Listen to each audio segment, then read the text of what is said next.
চিনি দিয়ে তো গুড় তৈরি হয়। চিনি দিয়ে যেগুলো এর আগে বললামই তো। চিনি চিনি আর এই আপনার রং টং হ্যান ত্যান ইত্যাদি দেওয়া হয় না। এখানে সোন দেয়, এই তো সোন দেয় কালার করা হয়। এই যে তৈরি হচ্ছে, আপনারা কিভাবে তৈরি করেন? এরকম নাম নাই, এদের কোনো একটা আছে, এদের মহাজন আছে, এই মহাজনরা চিনি পাঠায়, এদেরকে একটা লেবারের দাম দিয়ে দেয় কমিশন, এরা এইভাবে তৈরি করে। গুড়ের কারখানা, এখানে কিন্তু ভেজাল গুড় তৈরি হচ্ছে। সাধারণ যারা ভোক্তা সংরক্ষণ অধিদপ্তর র্যাব 5 এর কর্মকর্তা যারা রয়েছেন তারা কিন্তু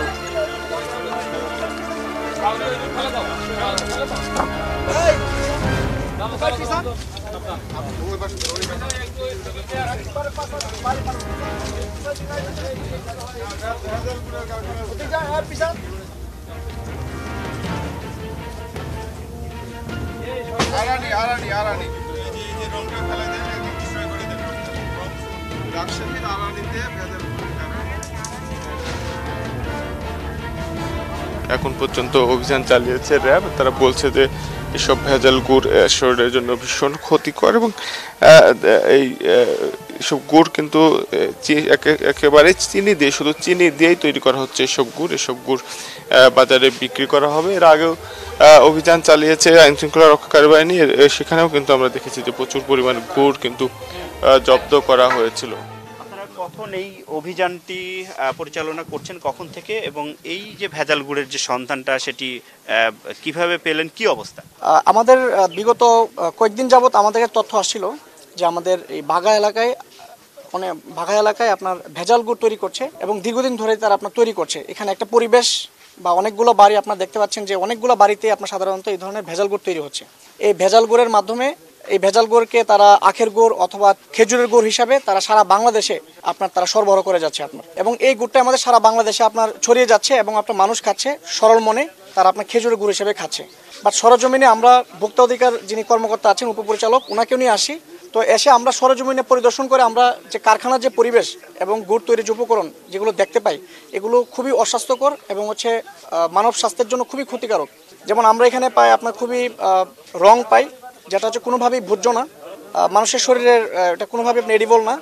তারপরে আমরা পাই হাইড্রোজ, তারপর চুন, আর আমরা যে আখের গুড় বা গিয়ে খেজুরের গুড় হিসাবে যে গুড়টা খাচ্ছি, এটা সম্পূর্ণ গিয়ে চিনির গুড়। এটা বিন্দুমাত্র কোনো আখ বা বিন্দুমাত্র কোনো খেজুরের কোনো উপস্থিতি একদমই নেই। এবং যে পরিবেশে এটা তৈরি করা হচ্ছে, পরিবেশটা খুবই অস্বাস্থ্যকর, খুবই দুর্গন্ধযুক্ত একটি পরিবেশ। এখানে যে কোনো সুস্থ স্বাভাবিক মানুষ এই পরিবেশ যদি একবার দেখে, তাহলে সে আর কখনো গুড় খাবে না। আসলে আপনারা সকাল থেকে দেখছেন আমরা এখানে ভেজাল গুড় নিয়ে কাজ করছি। এখানে আমরা যেটা পেয়েছি সরজমিনে, এখানে আসলে গুড়ের থেকে চিনির পরিমাণ বেশি পেয়েছি। এখানে প্রায় 20 বস্তার মতো চিনি আছে, অর্থাৎ এই চিনিগুলো দিয়ে গুড় তৈরি করা হবে এবং আখের রসের কোনো ছিটেফোঁটা উপস্থিতি নেই, যেটা আমরা বাজারে আখের রসের আখের গুড় হিসেবে পাই। তাহলে দেখা যাচ্ছে এখানে বাজারে আখের গুড়ের উপস্থিতি নাই বলে চলে। যেটা আছে সেটা হলো এই চিনি দিয়ে রং এবং ফ্লেভার দিয়ে তৈরিকৃত গুড়। তো আমরা যেটা গুড় পেয়েছি এখানে মনে হয় প্রায় 40 মনের মতো গুড় ভেজাল গুড় হবে। এটা আমরা ডিস্ট্রয় করে দেব। আর যেটা চিনি আছে, চিনি যেহেতু আছে, আমি ওনাদেরকে আমরা সতর্ক করে দেব যাতে এই ভেজাল প্রক্রিয়ার সাথে না করে চিনি আলাদাভাবে বিক্রি করে দেবে বা বিধি বন্দোবস্ত যেটা হয় করবে আর কি।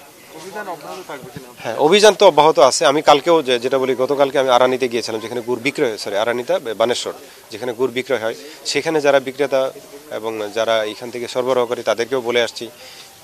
অর্থাৎ এটা সচেতনতার পাশাপাশি অভিযানের মাধ্যমে এটা নির্মূল করার যে প্রচেষ্টা, সেটা অব্যাহত আছে আমাদের।